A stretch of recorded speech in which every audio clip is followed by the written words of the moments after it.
Oke, Endah. Jadi apa nih yang bisa kita diskusikan di sesi general ini? Kamu ada pertanyaan apa? Iya, oke Pak. Pertanyaan yang pertama itu, kebetulan Mm-mm, saya fresh graduate jurusan mm-mm, Ilmu Komunikasi, mm-mm, angkatan 2023. mm-mm. Lalu pertanyaannya adalah, apakah mengikuti MT sangat direkomendasikan atau mending langsung cari kerja aja? Oke. Apakah mengikuti MT sangat direkomendasikan atau cari kerja aja? Pertanyaannya tuh seolah-olah MT itu bukan nyari kerja gitu. Seolah-olah MT itu bukan pekerjaan gitu. Aku kasih keterangan dulu ya, Endah ya. Jadi pada saat kamu setelah lulus jadi seorang fresh graduate, ada banyak jalur karir kamu. Oke, aku ngomong jalur karir. Ada yang kerja, ada yang sekolah lagi, gitu kan. Nah, yang kerja tadi macam-macam, ada jadi entrepreneurship gitu. Ada yang jadi karyawan kayak gitu kan. Nah, pada saat kamu kerja di suatu perusahaan setelah lulus, ada beberapa jalur. Ada jalur magang, ada jalur yang non magang. Oke. Jalur yang non magang gitu paling gampang bisa dibagi jadi dua. Ada yang jalur normal, ada yang jalur percepatan. Nah, jalur percepatan ini namanya MT. Paham nggak? Gitu. Jadi pertanyaannya mungkin apakah pada saat aku lamar kerja, apa keuntungan dan keuntungannya lah Benar. kalau aku ngambil jalur MT. Balik lagi, MT itu kerja. Jadi kamu daftar MT itu kerja ya. Gitu, bukan sekolah gitu. Ya. Bedanya apa sama misalkan gini, kamu orang komunikasi. Kamu ngelamar kerja jadi PR sama kamu ngelamar kerja jadi MTPR misalkan ada. Aku nggak tahu sih, kayaknya nggak ada ya. Aku belum pernah lihat gitu. Oke. Belum Jadi pernah dengar kamu juga. ngelamar kerja jadi staff PR dan ngelamar kerja jadi MTPR. Bedanya apa? Kalau kamu kerja ngelamar jadi staff PR, nanti kamu akan kerja di sana. Pada saat diterima, kamu akan menjalankan fungsi-fungsi PR itu saja. Paham nggak? Lebih banyak ke operasional di jabatanmu. Memang menguasai posisimu gitu. Tapi kalau kamu daftar MTPR, nanti di situ programnya itu didesain tidak hanya untuk ngerekrut kamu aja, tapi memang sejak awal ada program pengembangan yang disusun biar apa? Dalam waktu singkat kamu bisa jadi seorang leader di perusahaan ini. Lulus dari program MT, ya tetap sambil kerja, tetap digaji, hak-haknya juga keluar. Itu nanti kamu bisa jadi misalkan PR manager, misalkan gitu. Kalau kamu pakai jalur biasa dari staff buat sampai manajer biasanya, misal butuh waktu 10 tahun, 5 tahun, 6 tahun gitu misalkan. Tapi kalau misalkan biar jadi manajer di jalur percepatan ini, katakanlah 4 tahun, 3 tahun gitu. Jadi MT itu tuh program percepatan gitu. Seleksinya gimana? Mungkin relatif sedikit lebih susah gitu. Karena apa? Terus lebih sedikit. Karena kalau sejak awal kamu daftar MT, di diri kamu tuh harus nonjol sisi leadershipnya, teamworknya, dan communicationnya. Kayak gitu. Karena nanti MT itu kamu kan pasti akan menjalankan suatu fungsi yang akhirnya memahami fungsi-fungsi yang lain dan biasanya nanti kalau biar lulus MT kamu bener-bener nyadarin di lapangannya gimana, ngerasain gimana dan memang ada project yang harus kamu finishin kan. Kayak gitu. Kebetulan dulu aku orang MT suatu perusahaan kayak gitu. Harus kayak gitu. Jadi kerja tetap kerja, jadi staff jadi staff. Nanti habis itu Iya. jadi supervisor. Tapi nanti tetap biar kamu lulus suatu MT, kamu harus nanti ada project yang harus kamu selesaikan kayak gitu. Gitu. Lulus kayak gitu ya, gitu. Nah, nanti kalau lulus MT bisa jadi kebanyakan bisa jadi pegawai tetap. Ada yang langsung jadi pegawai tetap kayak gitu. Kalau kamu ngelamar jadi staff kan belum tentu dalam periode Benar. yang sama langsung jadi pegawai tetap kayak gitu misalkan gitu. Nah, itu ada bedanya di situ. Jadi sebenarnya MT atau non MT itu lebih ke persiapannya gitu, tujuan dari perusahaan.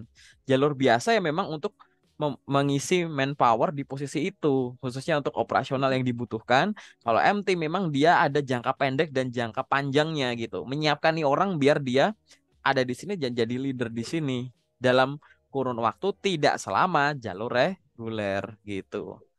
Oke. Kalau ada Berarti loker MT enak juga ya dilamar Pak nggak? sebenarnya. Lamar. Ya iyalah Heeh. gitu. Kalau ada loker yang non MT lamar nggak? Ya lamar aja gitu. Tetap Benar juga. dilamar dua-duanya. Gitu. Benar. Mm-mm. Terus Pak, sebagai batu loncatan nih, fresh graduate, mending direkomendasiin magang, magang dulu atau langsung kerja? Karena kalau langsung kerja kan mungkin prosesnya kan agak lama ya Pak. Kalau magang, magang itu cepet Pak. Karena saya kebetulan ngelamar-lamar gitu kan, iseng maupun magang ataupun yang kerja itu tuh lebih cepet dipanggil itu yang magang gitu. Nah itu gimana? Ya, ya kita ngomongin transportasi aja lah gitu. Kalau kamu dari rumahmu, rumahmu daerah mana? Ke aku asal ya gitu. Bekasi, Bekasi Bekasi. ya. Nah, kamu dari Bekasi mau main ke Ragunan gitu. Dari Bekasi bisa langsung ke Ragunan atau bisa lurus dulu main ke Monas baru ke Ragunan gitu. Ya sebenarnya sama aja sih gitu. Tujuannya sama, tapi kan terserah mau transit dulu nggak, mau transit berapa kali kayak gitu. Kalau ada MT, sorry, mau lamar kerja atau lamar magang, dua-duanya bagus gitu. Kalau ada kesempatan dua-duanya diambil nggak diambil. Tapi yang sangat direkomendasikan ngambil magang siapa? Satu, direkomendasikan ngambil magang itu pada saat kamu nggak punya magang. Jadi di Indonesia itu ada cukup banyak kampus yang tidak mewajibkan magang. Yang terkadang magangnya itu bisa digantikan dengan KKN. Beberapa kampus aku nemuin. Kak, Benar. di kampusku suruh milih mau KKN atau magang gitu. Akhirnya diambil KKN. Nah, magangnya ini akhirnya ya nggak ada. Nah, kalau nggak punya, mending ambil magang gitu. Tetap dilamar magang. Terus siapa lagi yang aku saranin ya? Ini subjektif dari akunya, berdasarkan aku ngamatin ribuan CV, ribuan sharing itu. Siapa lagi yang aku saranin buat ngambil magang tadi ya? Pertama adalah orang yang nggak punya magang. Yang nomor dua, yang rasa nggak puas sama magangnya. Jurusanmu bagus, gara-gara kemarin kena COVID-19, magangmu jadi diganti tugas-tugas literasi di kampus. Nggak berasa magangnya itu. Statusnya sudah magang. Magangnya sudah ditulis di CV gitu. Tapi bukan itu magang yang aku cari gitu. Gitu. Ini cuma teori aja, bandingin data gini gini gini gini ya gitu-gitu. Nah, saranku buat teman-teman ambil magang kayak gitu. Itu nomor dua. Yang aku sangat rekomendasikan ambil magang ya. Oke. Jadi yang belum ada magang sama sekali atau yang nggak puas dengan magangnya. Atau yang nomor tiga, yaitu yang nganggur kelamaan. Boleh kamu habis lulus punya impian, punya ambisi, aku pengen langsung kerja, boleh. Tapi selalu ingat ya, kamu harus selalu membandingkan waktu terkini di CV dan waktu terkini di dunia nyata. Misalkan, kamu wisuda Januari 2023 di CV.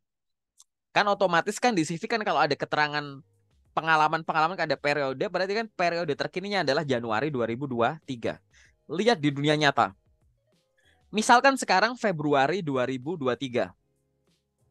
Jaraknya cuma sebulan. Ya nggak masalah. Jadi waktu November, terkini. Pak. Oh enggak, misalkan. Aku mau misalkan. Misalkan sekarang itu Januari 2023. Gitu. Dokumen di CV-mu Januari 2023. Sekarang di dunia nyata Februari 2023. Jaraknya cuma sebulan. Nggak masalah. Gitu. Karena waktunya nggak jauh. Tapi bayangin di CV-mu itu Januari 2023. Sekarang di dunia nyata Januari 2024. Sebagus apapun CV-mu, disodorin, diterima sama HR atau user, kita baca, wow pengalamannya bagus. Tapi ada timestamp di situ, ada penanda waktu di situ. Begitu kita lihat, loh tapi pengalaman dia terakhir di sini, waktu terupdate-nya Januari 2023. Sebagus-bagusnya CV-mu, dengan dilihat, CV-mu belum bisa bilang dari Januari 2023 sampai sekarang, asumsinya Januari 2024, setahun ini, ngapain aja.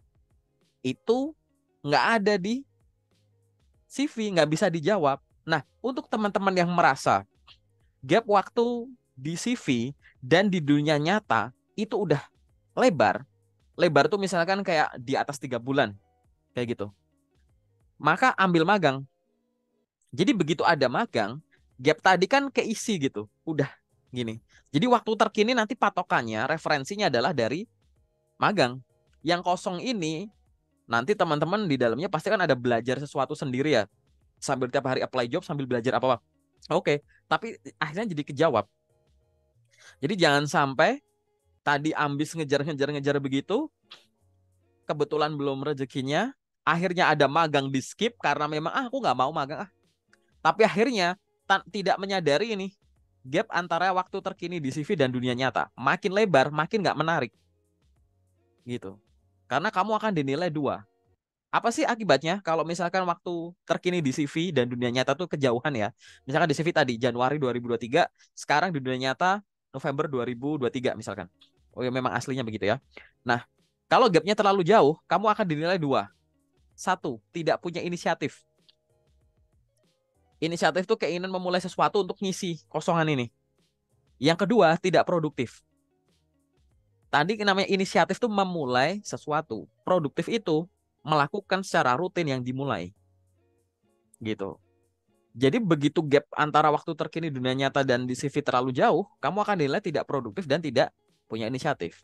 Nanti takutnya apa? Nah, bikin bayangan HR atau user traveling kita mikir. Ini anak pengalamannya bagus. Tapi waktu terkini di CV itu setahun yang lalu. Di atas kertas nggak tahu nih setahun ini ngapain.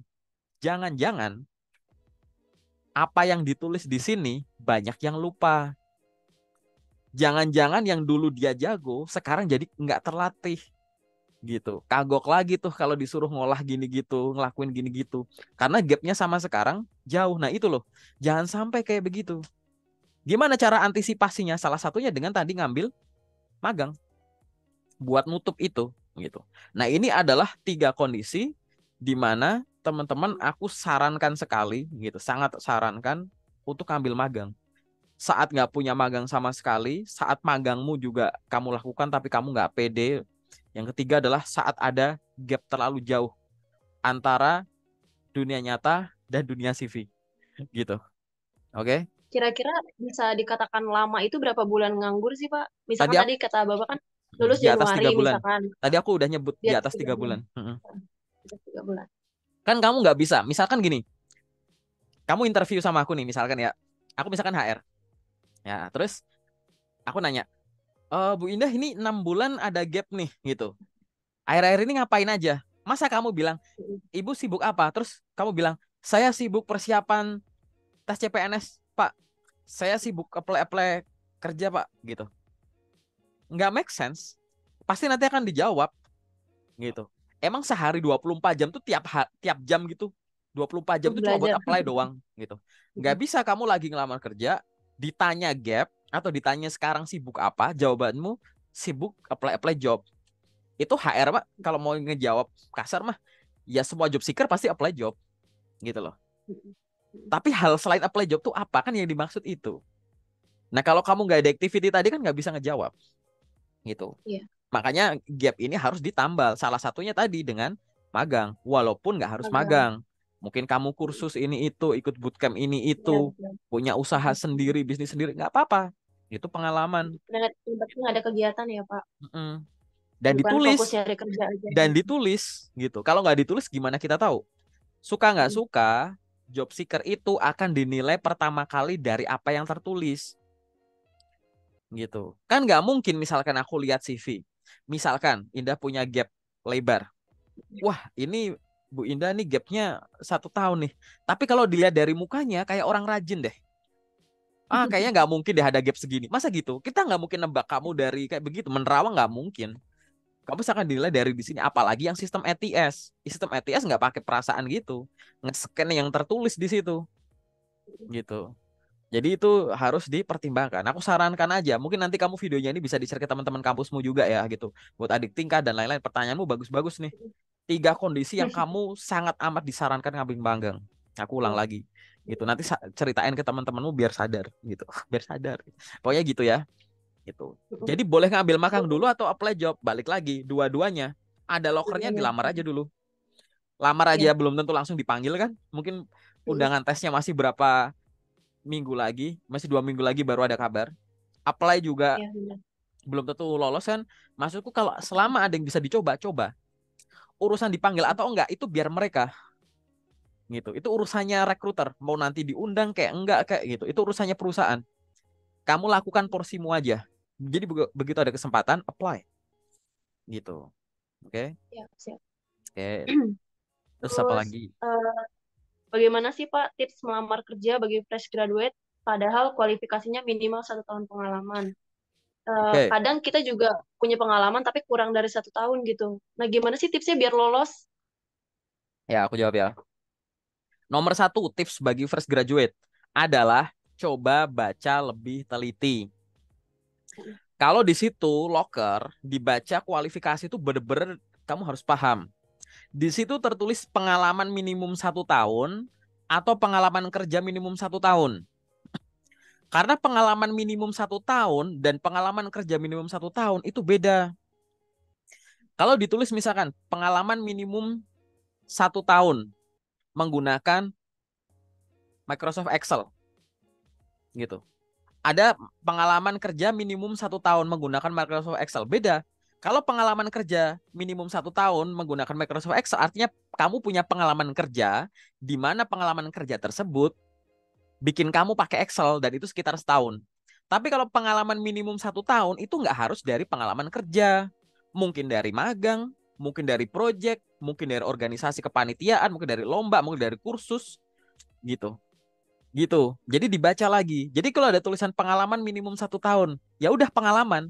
Ada pengalaman kerja nggak? Nggak ada. Ya udah. Dari magang mungkin, dari bisnis pribadi, dari usaha sendiri gitu. Itu yang pertama, itu yang sering didebatkan. Tapi misalkan tadi yang diminta adalah pengalaman kerja. Pengalaman kerja minimum 1 tahun gitu. Aku adanya magang, bukan kerja. Boleh nggak ngelamar? Boleh gitu. Pengalaman kerja minimum 1 tahun. Magangku cuma 6 bulan. Boleh lamar nggak? Coba. Apalagi di loker yang tulisannya begini. Pengalaman minimum 1 tahun, fresh graduate dipersilahkan melamar. Itu banyak loker-loker begitu. Jangan karena ngelihat kalimat depannya, udah nyiper dulu tuh nggak berani ngelamar tuh, gitu. Ya kan? Jadi lamar, nggak masalah gitu.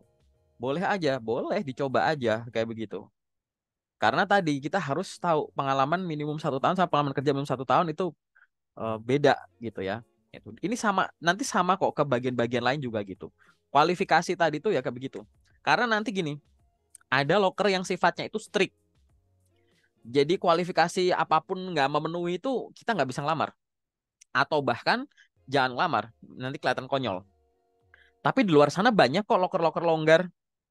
Loker strict misalkan dari sisi pendidikan. Dibutuhkan misalkan gitu ya. S1 teknik mesin. Itu mau teknik lingkungan, teknik elektro, teknik geologi, ngelamar, ya aneh. Udah jelas tegas di situ lokernya. S1 teknik mesin gitu. Itu butuh yang strict, dia strict tuh. Ada yang longgar, minimum S1 teknik mesin, teknik lingkungan, teknik ini atau jurusan lain yang setara gitu. Itu lebih longgar. Atau yang sangat longgar lagi ada minimum S1 semua jurusan. Itu mau jurusan apapun juga boleh gitu. Nah, kualifikasi itu begitu. Ada kualifikasi yang benar-benar strict, ada yang agak longgar, ada yang longgar banget dari sisi pengalaman gitu. Jadi di sini silahkan dibaca ulang di situ. Boleh nyoba nggak sifatnya? Boleh gitu. Oke, semoga paham ya. Terus ada pertanyaan apa lagi Sudah tuh? sudah cukup sih Pak. Pertanyaannya itu aja. Eh, Sebenarnya ada lagi tapi takutnya nanti pas di review CV-nya takutnya nggak cukup gitu waktunya. Oh, nggak apa-apa santai. Zoom ini tuh Oh, bisa nggak aku apa-apa. bikin-bikin waktu lagi. Oh, santai. Oh, Ada teman-teman yang Zoom sama aku 6 jam satu orang gitu. waduh, Ya, lama dari jam juga. 9 malam sampai jam 3 pagi. Satu orang ada. Tanya aja nggak apa-apa.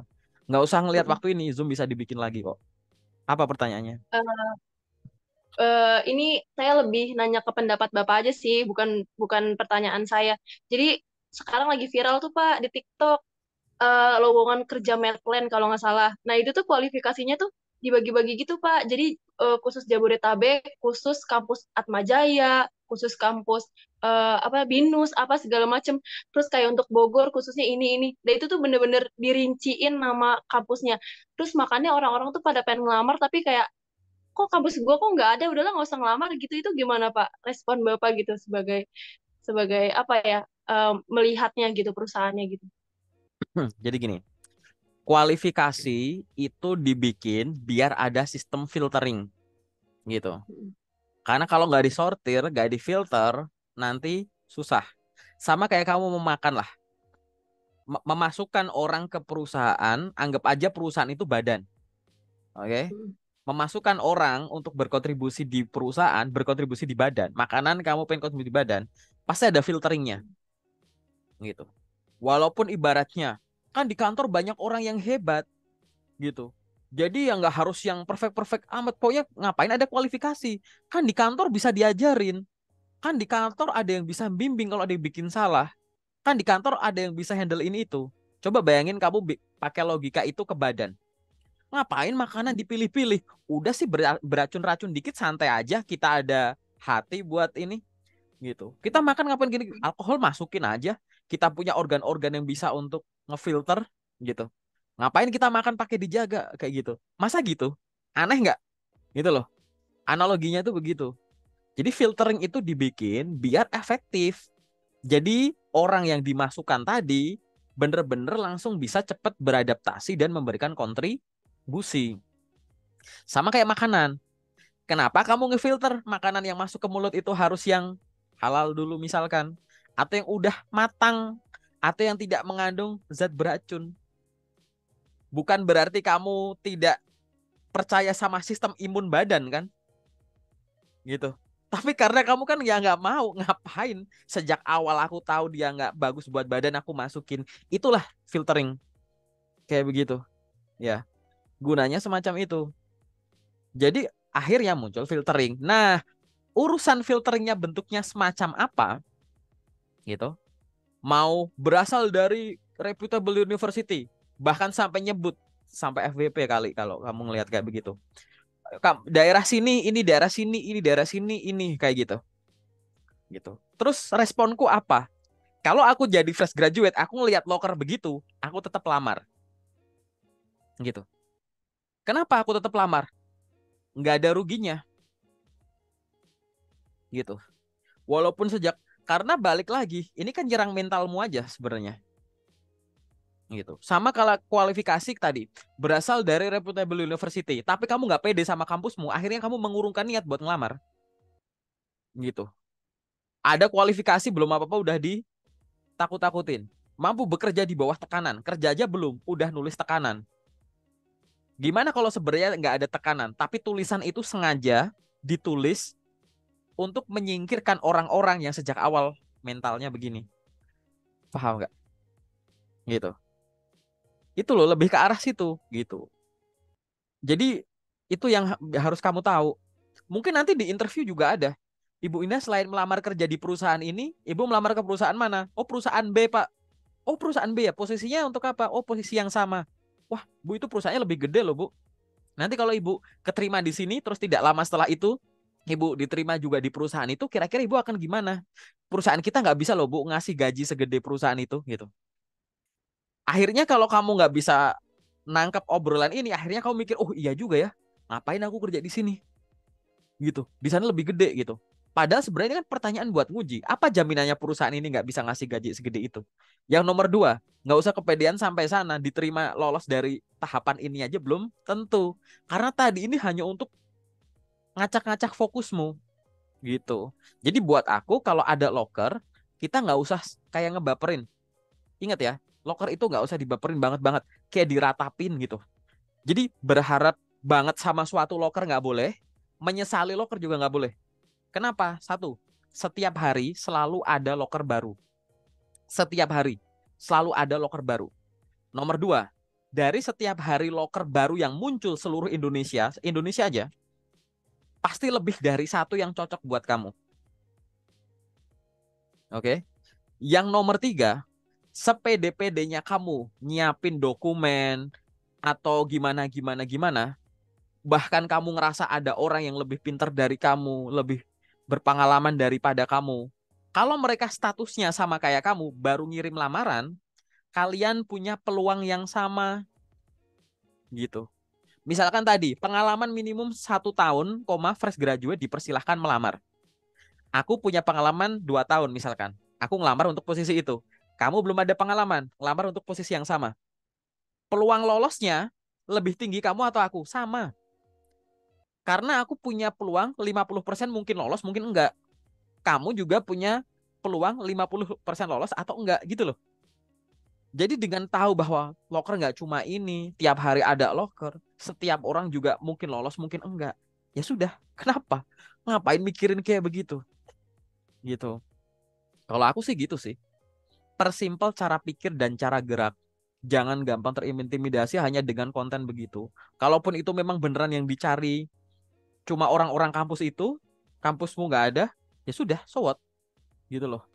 Emang nggak ada loker sejenis di tempat lain?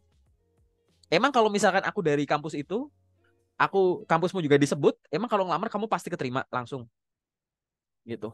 Coba pakai logika. Backgroundmu, katakanlah backgroundmu psikologi.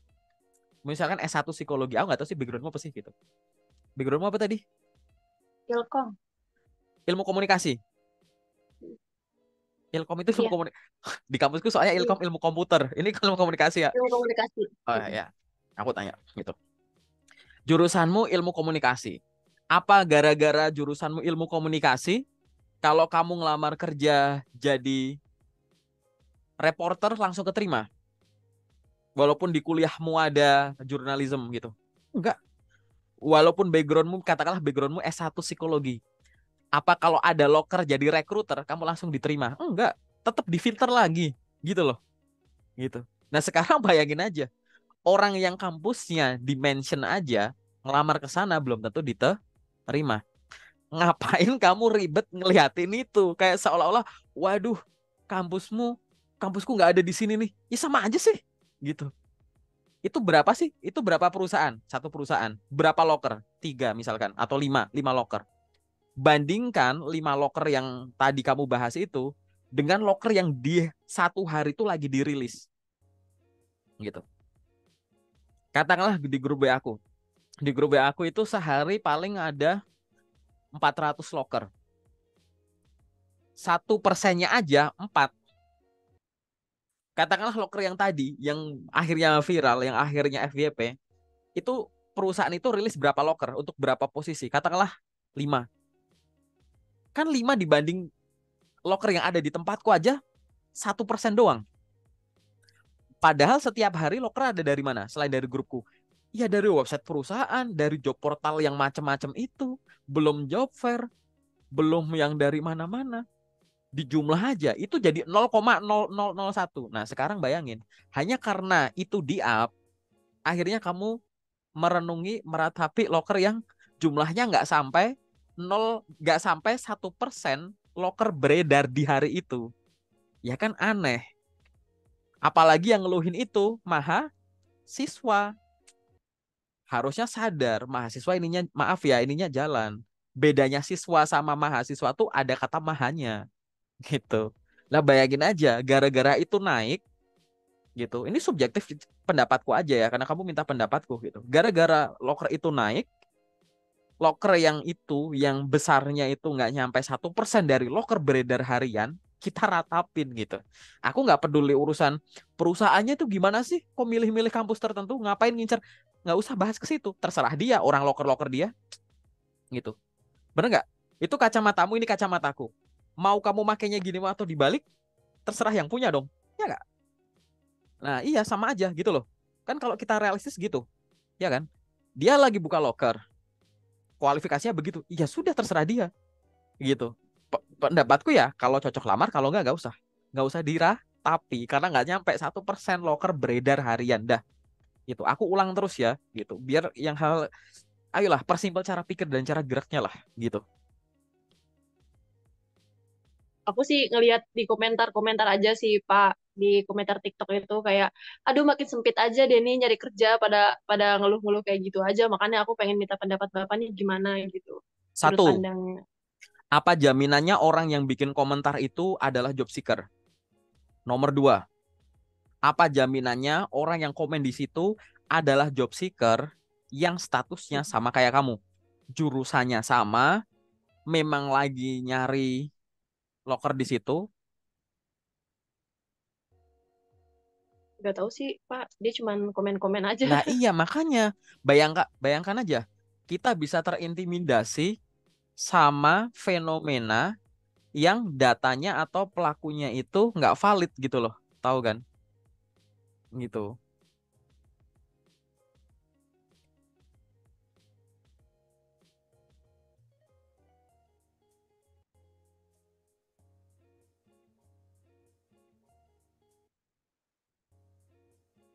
Oke, cek Agak cek. Sorry. putus-putus ya. Sorry, sorry, Aha. sorry. Barusan error. Ya gitu. Bayangin aja, yang komen juga job seeker atau enggak kita nggak tahu. Walaupun job seeker kita juga nggak tahu apakah dia orang yang ngincer loker yang sama kayak kita atau enggak. Tapi kita udah mengkhawatirkan. Jadi ya buang-buang energi nggak sih? Gitu. Nah sampai di sini semoga cukup jelas ya. Jadi kayak buang-buang energi kan ya? Gitu. Lokernya juga kayak begitu, nggak nyampe 1%. Yang komentar yang kita khawatirin juga belum tentu job seeker. Walaupun job seeker, maaf, mungkin kamu S1, job seeker yang ada di sini mungkin lulusan pendidikan lebih rendah dari kamu. Yang tinggal di kota lain, di provinsi lain yang maaf, mungkin nggak, belum tentu ngelamar ke sana. Ngeluhnya iya, dilakuin enggak. Tapi kamu kena efeknya, gitu. Jadi saranku apa? Saranku ada dua, gitu. Nggak usah peduliin itu. Dan yang kedua, ngapain kamu ngabisin waktu buat scroll-scroll ngelihat begituan? Kan gitu. Kan ibaratnya yang kurang penting disingkirin, yang penting dideketin gitu. Kalau memang waktu itu nggak sengaja lewat kamu scroll-scroll nggak masalah. Kalau akhirnya sampai kepikiran, nggak bisa gitu. Ingat ya mahasiswa itu gitu. Iya, waktu itu nggak sengaja lewat aja sih, Pak. Nggak sengaja lewat, makanya tak tak lihat gitu kan komentarnya. Loh, Ya kok emang heboh lo gitu. emang heboh, emang menarik hal-hal kontroversial tuh apapun menarik, bener gak? Gitu. Bener, Semua makanya tak semua yang tak tanya kontroversi itu gitu menarik. sama Bapak. Kontroversi, konflik, terus apapun itu. Pokoknya yang kontra dengan kondisi normal itu pasti menarik, apapun itu. Mm-mm, Gitu. mm-mm. Hal-hal yang nggak lazim dengan kerutinitas yang ada itu pasti menarik. Makanya tadi gitu. Berarti kamu korban salah satunya Kenapa, tuh. Pak? Ya korban salah satunya Kebetulan gitu. lewat aja sih, Pak. Mana Oh ya? ya udah. Ya, Oh nih, ya. sampai di like 3.500 orang gitu. Iya nggak apa-apa. Berarti kan banyak. Aku no komen aja sih gitu. Gitu. Job seeker ya Udah nggak sih, usah. Pak, pertanyaannya itu aja. Ya. Aku pengen kasih tahu ya gitu. Jadi harusnya kamu tetap bener ya. Jadi everyday kamu sambil apply job, kamu sambil aktif Mm-mm, di sosmed. Tapi aktif di mm-mm, sosmed ini bukan untuk entertainment, tapi lebih mm-mm, ke bikin brandingmu sendiri, personal branding. Kamu orang Ilkom, pengen dikenal sebagai orang yang jago komunikasi. Jangan sampai, ini contoh simpel. Kamu orang Ilkom, kamu pengen dinilai jago berkomunikasi, entah secara lisan maupun lewat tulisan, lewat gambar. Tapi mm-mm, sosmedmu susah ditemukan. LinkedIn-mu nggak ada postingan otentik, isinya cuma share repost. IG-mu diprotek, TikTok-mu nggak ada video-video yang kamu ngomong menunjukkan kemampuan komunikasimu. Konten-kontenmu juga mm-mm, nggak banyak yang ngomong gini gitu cuma untuk senang-senang. Ya itu ya nggak jadi branding gitu. Karena orang yang punya background pendidikan sama kayak kamu banyak. mm-mm, Nunggu berupa bulan lagi ada wisudawan baru. Adik tingkat, kakak tingkat, orang orang seangkatan yang berasal dari kampus lain se-Indonesia. Kita ngomongin Indonesia aja dulu. Banyak mm-mm, gitu. Jadi harusnya kamu sibuknya di situ. Sambil tiap hari kamu sibuk apply job, sambil kamu sibuk untuk pengembangan diri dan branding mm-mm. gitu. Benar-benar. Oke, Benar, paham Pak. ya? Oke. Paham, Sekarang kita paham. masuk ke sesi detail aja ya. Kita bedah CV-mu ya.